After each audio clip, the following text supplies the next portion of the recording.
Hey, it's Super Josh and here I am on F1 2012 the game, and I'm reviewing the Formula 1 2013 jersey testing, day 1.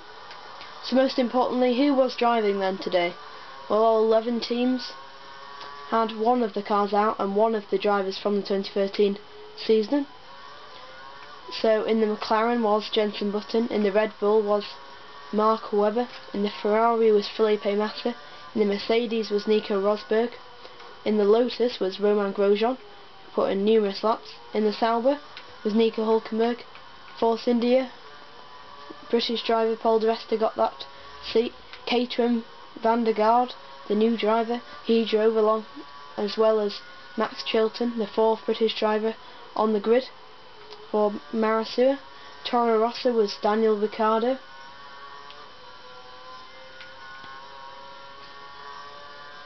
And Pastor Maldonado for the Williams.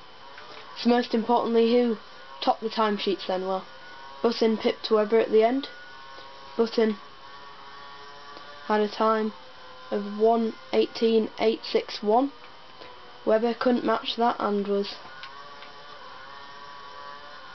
0.8 off the pace, way off the pace, but just 0.1 behind him was Romain Grosjean in the Lotus. However, he did complete more laps than Button. However, Webber did complete 73 laps, twice as many as Button, so he might be more favourable. But altogether in the laps, it was Paul di Resta with 89 laps he put in, and that gained him 4th. Next it was Maldonado, 5 short of that. He had 84. So what about the new two teams then from 2010? Well, Caterham once again at the bottom of Marussia. Caterham were considerably closer, unlike Marussia, who were 5 seconds off the pace.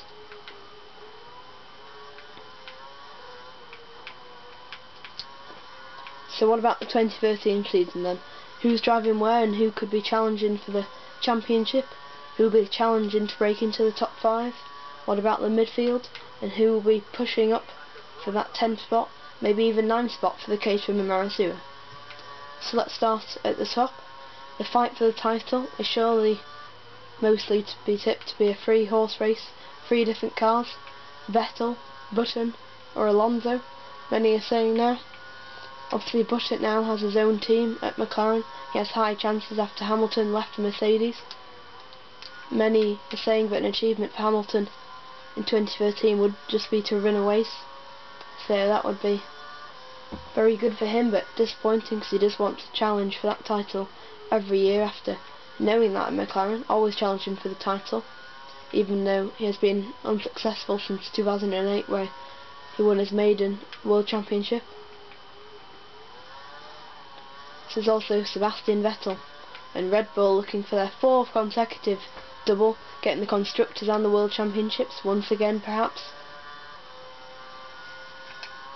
Then you got Fernando Alonso, the fighter, always in there every season, always up there in an underperforming Ferrari compared to the highest driver, which has been the Red Bull, most competitive car so far. So we look just below them, you can see the Lotus hoping to break into that top 3 and maybe overtake the likes of Massa and maybe Jerez, obviously a new driver to McLaren. He'll be looking to win a race maybe, and obviously Webber, who could be struggling this year. He managed 6th, but was behind Kimi Raikkonen in the Lotus. So they've retained Raikkonen and Grosjean, hoping they can push for race wins and podiums. Especially the race win, which they only had that one win in Abu Dhabi with Kimi Raikkonen. And then of course Mercedes, the most exciting team arguably of 2013, with Lewis Hamilton at their side. He'll be a head driver along with experienced teammate Nico Rosberg. They'll be a good pairing. Can they challenge each other, push each other, try and get a few wins for them each, which will help them push for that title?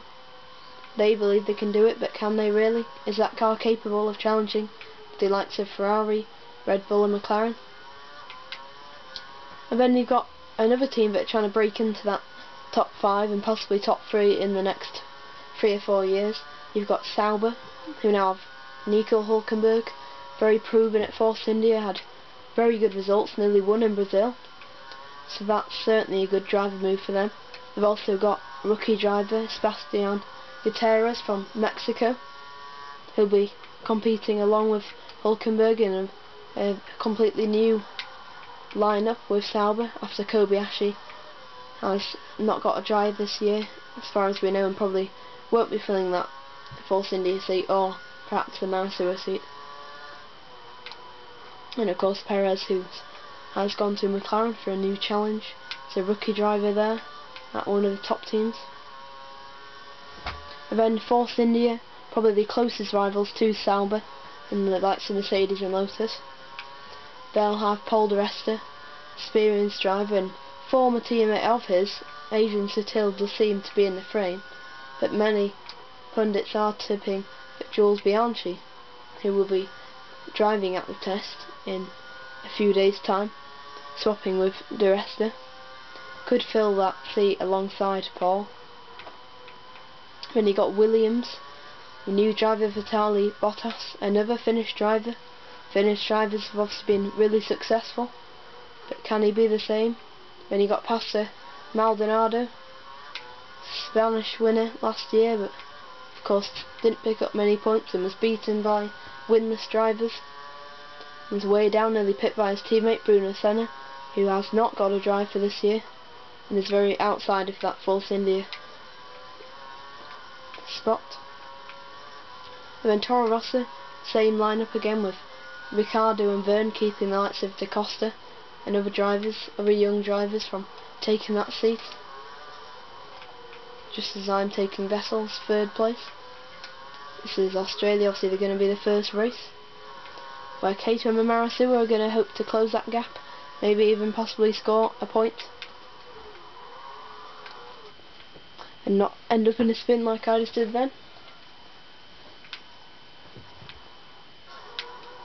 So my predictions finally for the season, I think at the top, Vettel might just get that fourth consecutive double. Alonso will be challenging, so will Button, and then if Hamilton might be able to get one win. He's a very good driver, very decent driver, and he definitely has that experience and the skill, but is the car beyond his reach? We're going to have to wait and find out. His teammate Rosberg in with a good chance. Haven't talked much about Perez.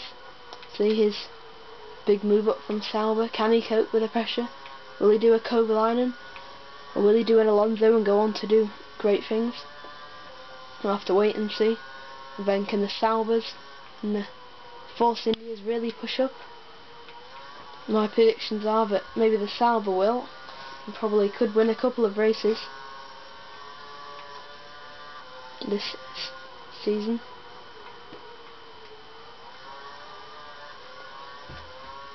And then Caterham, I think, will probably drop back. This could be their last year. Tony Fernandez might pull out, and I think Marussia will survive. Max Chilton's a very good driver. I think he could nick a point in one of the races and maybe push ahead of Caterham. So it's been Super Joshua 9.